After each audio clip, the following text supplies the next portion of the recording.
എന്തുകൊണ്ടാണ് corporate journalism നമ്മളെ കൈവിടും എന്ന് പറയുന്നതിൻ്റെ ഒരു കാരണം ഒന്നും കൂടി ഞാൻ അടിവരയിടാം. ഔട്ട്ലുക്ക് മാഗസിൻ്റെ പത്രാധിപര് എൻ്റെ ഒരു സ്നേഹിതനാണ് റൂബൻ ബാനർജി.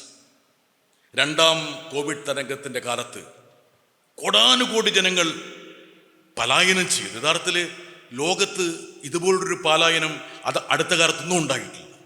ഇപ്പം നമ്മുടെയൊക്കെ വിഭജന കാലഘട്ടത്തിലെ പലായനത്തെക്കുറിച്ചൊക്കെ ഒരുപാട് ചരിത്ര ഗ്രന്ഥങ്ങളുണ്ട്. 5 കോടി ജനങ്ങൾ 4 മണിക്കൂർ കൊണ്ട് പ്രഖ്യാപിക്കപ്പെട്ട ലോക്കൗട്ടിൽ തങ്ങളുടെ ഉറ്റവരെ ആശ്ലേഷിക്കാനുള്ള വ്യഗ്രതയിൽ അവർ യാത്ര തുടർന്നു.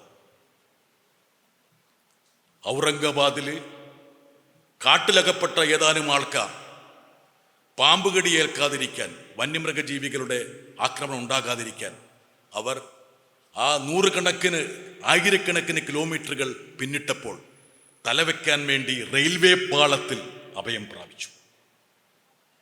ഏതോ ഗുഡ്സ് വണ്ടി അവരിലൂടെ കയറി ഇറങ്ങി. 5 കോടി ജനങ്ങളുടെ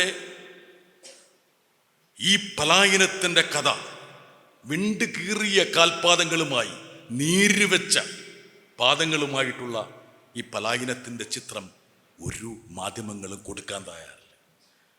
നമ്മുടെ നാട്ടിൻ ഭാഷ പറഞ്ഞാൽ കൊസ്രാക്കൊള്ളികളായിട്ടുള്ള ചില ആൾക്കാർ സോഷ്യൽ മീഡിയയിൽ വല്ലതും ഇട്ടതാലായി. പക്ഷെ ഇന്ത്യയിലെ ഒരു വാരിക, ഔട്ട്ലുക്ക് വാരിക, അവരുടെ കവർ പേജിൽ ഒരു ആലേഖനം നടത്തി. നമ്മുടെ മദനലക്കിരിപ്പുണ്ട്, ഇല്ലസ്ട്രേഷൻ്റെ ശ്രേഷ്ഠനായ വ്യക്തിയാണ്.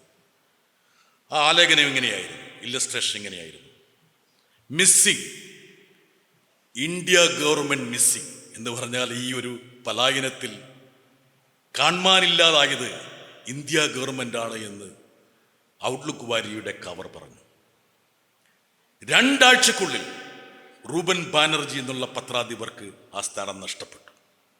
ഇനി വേണമെങ്കിൽ മുസ്തഫയെ കാണുമ്പോൾ എനിക്ക് തികട്ടി വരുന്നത്, ആരാണ് ജസ്റ്റിസ് ലോയിയെ കൊന്നത് എന്നുള്ള ഒരു പുസ്തകം എഴുതിയ വീക്ക് ലേഖകനെ ഞാൻ ഏതാനും മാസം മുമ്പ് പൂണെയിൽ തേരാപ്പാര നടക്കുന്നത് കണ്ടു. ആരാണ് ജസ്റ്റിസ് ലോയിയെ കൊന്നത്? ആ ജസ്റ്റിസ് ലോയിയുടെ കൊലപാതകത്തിന് പിന്നിലുള്ള ഹസ്തങ്ങളിലേക്ക് അദ്ദേഹം ആണ്ടിറങ്ങിയപ്പോൾ അന്വേഷണാത്മക മാധ്യമ പ്രവർത്തനം എത്തപ്പെട്ടത് ഇന്ത്യയിലെ ഏറ്റവും 2ാമത്തെ പ്രബലനായ വ്യക്തിയിലേക്കാണെന്ന് ഒരു തിരിച്ചറിവ് വന്നപ്പോൾ ആ ലേഖകന് ജോലി നഷ്ടപ്പെടുകയും അദ്ദേഹത്തിന് ഒരു ജോലി കിട്ടാത്ത അവസ്ഥയിൽ അദ്ദേഹം ഇന്ന് പൂളയിലൂടെ അലയുകയും ചെയ്യുന്ന ഒരു രംഗം എനിക്കറിയാം. ഞാൻ അദ്ദേഹത്തിനെ കണ്ടുകൊണ്ട് പറയാം, എങ്ങനെയാണ് മാധ്യമപ്രവർത്തനം ഇന്ത്യയിൽ മാറിയത് എന്നുള്ളതിൻ്റെ ചില ചില്ലറ ഉദാഹരണങ്ങൾ മാത്രമാണ് ഞാനിവിടെ പറഞ്ഞത്. ഈ ഒരു മാധ്യമ മേഖലയ്ക്ക് നമ്മുടെ ജനാധിപത്യത്തെ പരിപോഷിപ്പിക്കാൻ കഴിയും. ഞാൻ നേരത്തെ സൂചിപ്പിച്ച ആ ടാഗ്ലൈനിൽ പറഞ്ഞ പോലെ വെളിച്ചം വിതറാനുള്ള, ഭരണാധികാരിയെ ചോദ്യം ചെയ്യാനുള്ള, ഭരണാധികാരിക്ക് ഉത്തരവാദിത്വം അർപ്പിക്കാനുള്ള, അതിൽ അടിവരയിടാനുള്ള സിദ്ധിയുണ്ടോ, കഴിവുണ്ടോ, പ്രാപ്തിയുണ്ടോ എന്ന് നമ്മൾ തിരിച്ചറിയണം.